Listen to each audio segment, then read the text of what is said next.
Hello everyone. आज हम constitutional design का नेक्स्ट या लास्ट पार्ट करेंगे, जिसके अंदर है फिलॉसफी ऑफ द कॉन्स्टिट्यूशन, यानी कि संविधान का दर्शन क्या है, यानी कि संविधान को क्यों लिखा गया। देखो, हमने पढ़ा है कि जो हमारे फ्रीडम थी या जो के लिए हम लड़ाई लड़ रहे थे, उसमें हमें गाइड किया गया था और हमें ये बताया गया था कि भाई किस टाइप से हमें इक्वल रहना है और कैसे हमें सारी चीज़ों को इकट्ठा रखना है। तो ये सारी चीज़ें क्या थी, फिलॉसफी थी। यानी कि क्या था, फिलॉसफी का मतलब क्या होता है कि किसी चीज़ के ऊपर बहुत ज़्यादा स्टडी करना। ठीक है, इसको हम इतना ही समझेंगे कि फिलॉसफी का मतलब है कि किसी बात को या फिर हर एक वर्ड को अलग अलग तरीके से समझना। अब हमारा जो प्रेम्बल है उसके अंदर बहुत सारे वर्ड्स दिए गए हैं, जो कि जैसे कि वी द पीपल आप देख रहे हो, तो ये किसका है, यूनाइटेड स्टेट का है। इसी टाइप से फ्रांस का था, इसी टाइप से जो साउथ अफ्रीका है उन लोगों का भी था, और सेम ऐसे ही हमारे इंडिया का भी है। तो इसका जो प्रेम्बल है उसको हम थोड़ा सा डिटेल में देखेंगे। तो यहाँ देखेंगे, we the people of India having solemnly resolved to constitute India into a sovereign socialist secular democratic republic. अब जो वर्ड्स हाईलाइट हैं इसके अंदर, जैसे जस्टिस, लिबर्टी, इक्वलिटी, फ्रेटर्निटी, ये सारे वर्ड्स को हम थोड़ा डिटेल में करेंगे। तो सॉवरेन का मतलब होता है कि प्रभुता संपन्न, यानी कि यहाँ पर सभी लोगों को एक समान समझा जाएगा। सॉवरेन का मतलब होता है प्रभुत्व संपन्न। अब आ जाती है सोशलिस्ट, यानी कि समाजवादी, यानी कि हम सभी को सोसाइटी के अंदर इक्वल लेकर चलेंगे। सेकुलर का मतलब होता है धर्मनिरपेक्ष, यानी कि जो हमारा धर्म है, यानी कि किसी भी स्टेट का पर्टिकुलर धर्म नहीं होगा, सभी अपने अपने अकॉर्डिंग अपने धर्म को मान सकते हैं। डेमोक्रेटिक रिपब्लिक, जो कि हम 26 जनवरी को मनाते हैं, यानी कि हमारा जो कंट्री है वो डेमोक्रेटिक रिपब्लिक रहेगी, यानी कि लोकतांत्रिक रहेगी।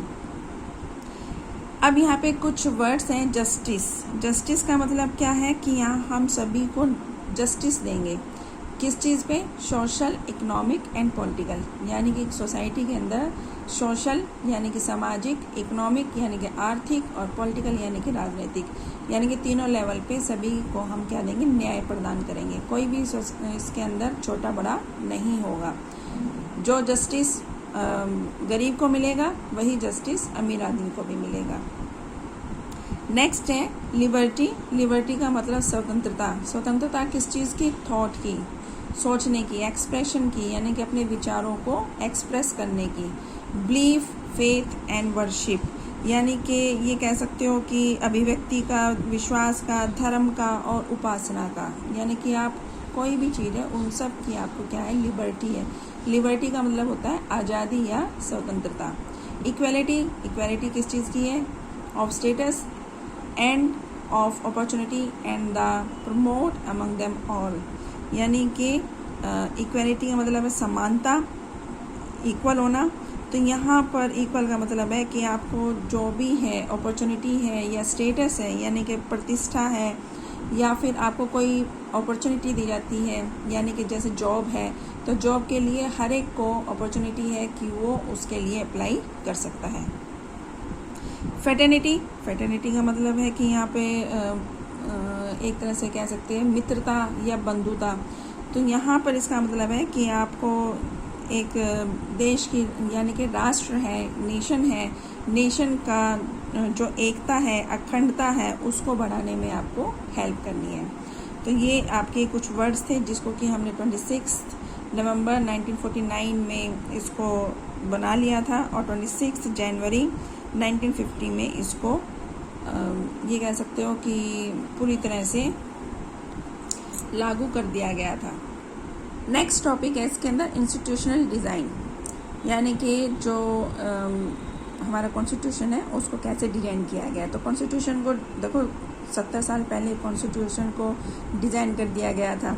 अब यहाँ पर ऐसा तो नहीं है कि उसी को हम लगातार फॉलो करते आएंगे। तो टाइम के अकॉर्डिंग और जो हमारी नीड्स हैं उसके अकॉर्डिंग इसके अंदर टाइमली हम क्या करते रहते हैं, चेंज करते रहते हैं, अपडेट करते रहते हैं, regularly to keep it updated. तो इसको हम अपडेट भी करेंगे। Those who crafted the Indian Constitution felt that it has to be accordance with the people aspirations and change in society. और जो भारत के संविधान के जो निर्माता थे जिन्होंने बनाया था, उनको लगा था कि भी लोगों की भावनाओं के अनुसार इसको बदलता रहना चाहिए या फिर इसके अंदर चेंज होता रहना चाहिए।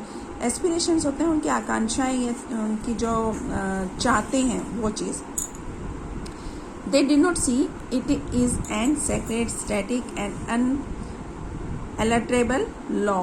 तो इस टाइप से उन्होंने देखा था कि इसमें पवित्रता भी रहनी चाहिए, इसमें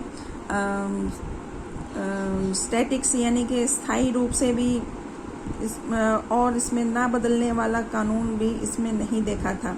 तो यहाँ पर इसमें कहने का मतलब है कि यहाँ यही था, प्रोविज़न दिया गया है कि इसके अंदर टाइमली इसको चेंज किया जा सकता है, और जब हम इसके अंदर चेंजेस लेके आते हैं उसको हम बोलते हैं कॉन्स्टिट्यूशनल अमेंडमेंट्स, यानी कि संविधान संशोधन। यानी कि कॉन्स्टिट्यूशन में अमेंडमेंट करना, संविधान के अंदर संशोधन करना।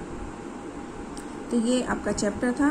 अब हम थोड़ा सा इसको ब्रीफ में समरी इसकी चैप्टर की कर लेते हैं।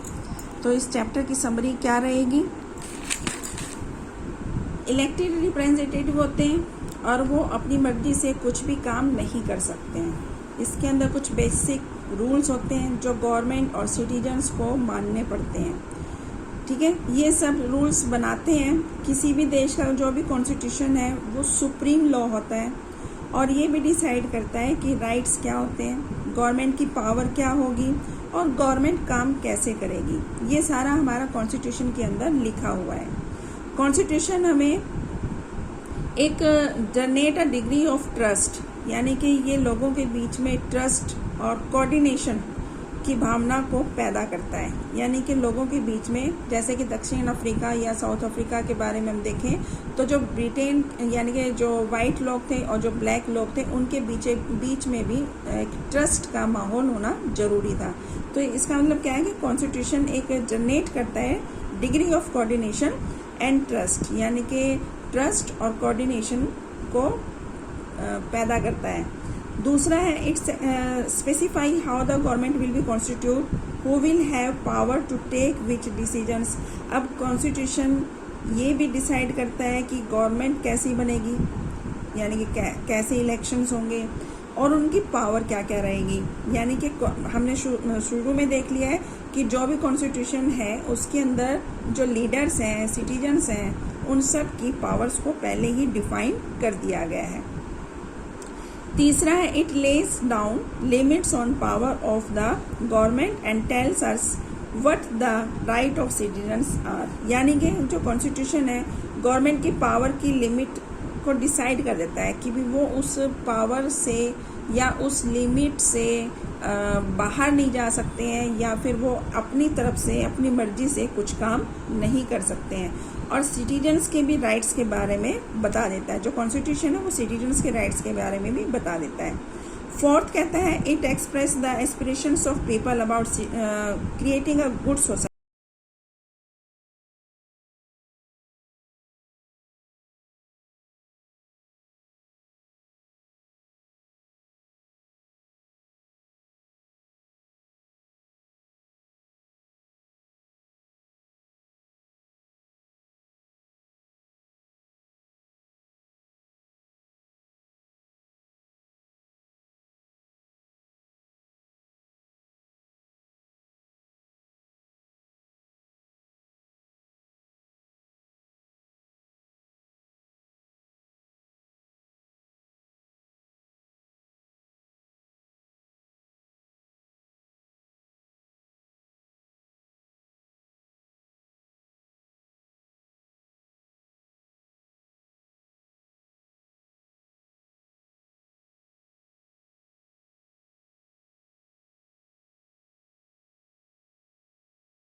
पसंद भी थी और इसके अंदर हमने बहुत कुछ जानने की कोशिश भी की है और कुछ समझ में भी आया है कि जो कॉन्स्टिट्यूशनल डिज़ाइन है वो किस लिए किया गया था।